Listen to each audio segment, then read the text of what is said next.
question always comes up, why? When you have the conventional economics, everything is running, okay, we have ups and downs, but why do we have to create something new? And it is not something radicalism. Talking about Islamic moral economy is not a radical position. It is a very normal process, because by very nature, knowledge has to be democratic as well, and has to be able to provide opportunity spaces for other ideas to flourish. And the same thing, I mean, if you look at the founders of political economy throughout the centuries, from Adam Smith to John Stuart Mill, in their writings we would see that they are making references the value base of thinking in economics and the political economy. And that value, they said, results in a particular system. So it implies that, by stating that, it implies that by very nature, if you have different values, it is very normal to develop different systems, and there is nothing wrong with that. So different visions, as a result, develops different moral economies or political economies, or economies, what we call it.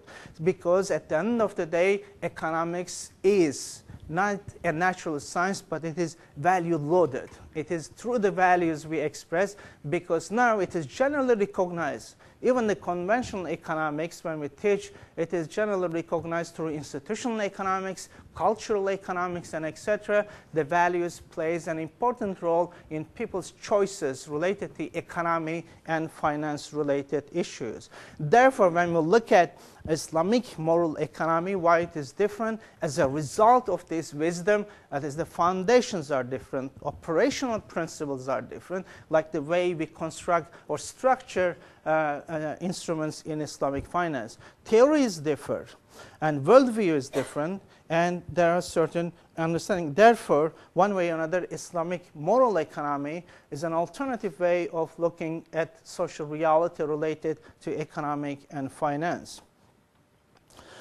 So it is like any other system of economics. It prescribes, it tells us how to do, through the normative understanding, how to conduct our economies and businesses and finances, and provides that moral values.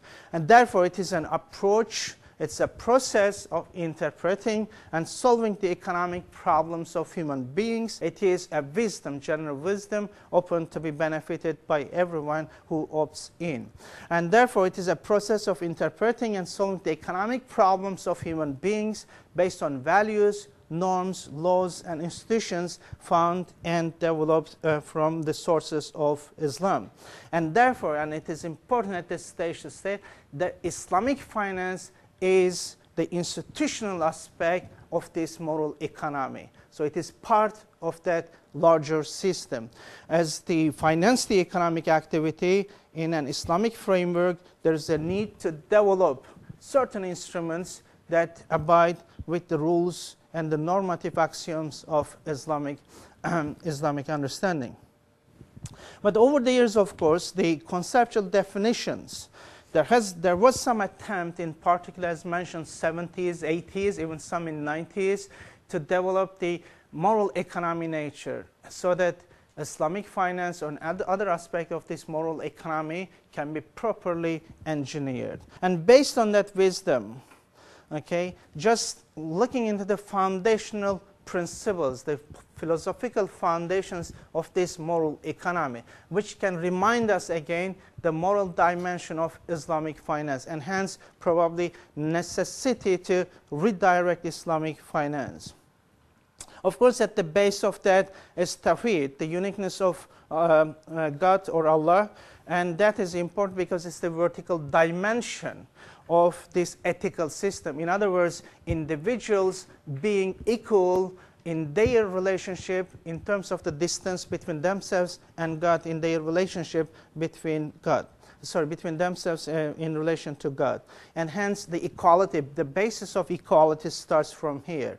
Then it moves into, of course, to the horizontal justice, adala, an important part of it, and ihsan, achieving ihsan or the beneficence. So justice and beneficence in terms of socioeconomic justice, important aspect. In other words, individuals being equal. So in Tawheed, individuals being equal in the sight of God, but with Adala and Ihsan, individuals being equal to each other. Hence, this horizontal dimension of justice is an important aspect, and hence has certain requirements. As you can see, justice, whether it is horizontal, whether it's vertical, is an essential part of this moral economy, and hence why Islamic finance should be able to respond to the justice issues as it benefits, it emanates from these principles, this philosophical foundation. And then, of course, responsibility. And this responsibility is very much related to what individuals are expected to do.